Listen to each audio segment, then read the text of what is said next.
রাজনীতিতে দিন দিন বাড়ছে কওমি মাদ্রাসা কেন্দ্রিক সংগঠনগুলোর গুরুত্ব। জাতীয় নির্বাচন ঘনিয়ে আসার সঙ্গে সঙ্গে একদিকে জামাত চাচ্ছে সকল ইসলামী দল নিয়ে বৃহত্তম ইসলামী জোট গঠন করতে, অন্যদিকে হেফাজতের সমর্থন হাসিলে বিএনপিও মরিয়া। দীর্ঘদিনের মিত্র জামাতকে দূরে ঠেলে বিএনপি এখন হেফাজতের সমর্থন ও হেফাজতের অধীনে থাকা রাজনৈতিক দলগুলোকে জোটে ভেড়াতে চাচ্ছে যে কোনো মূল্যে।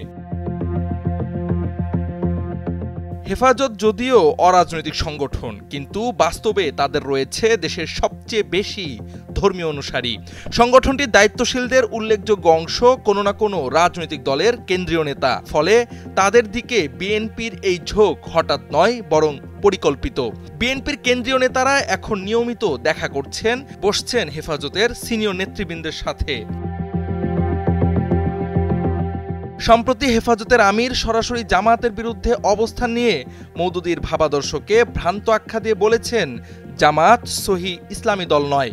আমিরের এই বক্তব্য বিএনপির জন্য আশীর্বাদ হয়ে উঠেছে বলছেন বিশ্লেষকরা, কেননা জামাত যেভাবে ধর্মীয় দলের আবরণে ভোটের রাজনীতিতে সুবিধা নিতে পারে, বিএনপির জন্য তা বিব্রতকর। এমত অবস্থায় দেশের সবচেয়ে বড় ধর্মীয় সংগঠনের আমির যখন জামাতের ভাবাদর্শকে ভ্রান্ত আখ্যা দেয়, তখন ভোটের মাঠে বিএনপি কিছুটা স্বস্তি পায়।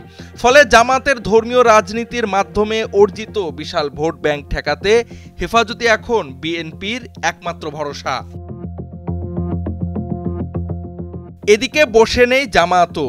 ইতোমধ্যে তারা ইসলামী আন্দোলন সহ 5টি কওমি ঘরানার দলের সঙ্গে অভিন্ন কর্মসূচি শুরু করেছে। যে কোনো মূল্যে ইসলামী ঐক্য গড়ে তুলতে চাচ্ছে দলটি। হেফাজত আমিরের বক্তব্যের নিন্দাও জানিয়েছে তারা। যদিও হেফাজত আমিরের বক্তব্য ঘিরে হেফাজতের ভিতরেই মতবিরোধ শুরু হয়েছে, তারপরও আমিরের কথা উপেক্ষা করে জামাত কিভাবে কওমিপন্থী দলগুলোকে কাছে টানে, সেটাই দেখার বিষয়। অবশ্য হেফাজতের ভেতরে থাকা একাধিক দল জামাতের সঙ্গে জোটে যাবে না মর্মে ইতোমধ্যে ঘোষণা দিয়েছে।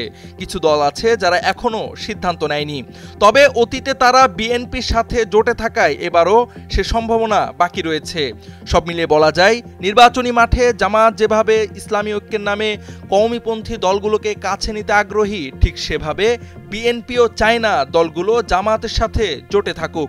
ফলে সর্বোচ্চ আসন ছাড় দিয়ে হলেও হেফাজতের আনুকূল্য ও ইসলামী রাজনৈতিক দলগুলোকে জোটে ভেড়াতে সর্বোচ্চ তৎপর বিএনপি। জাওয়াদ আহমদ, সময়ের আলো।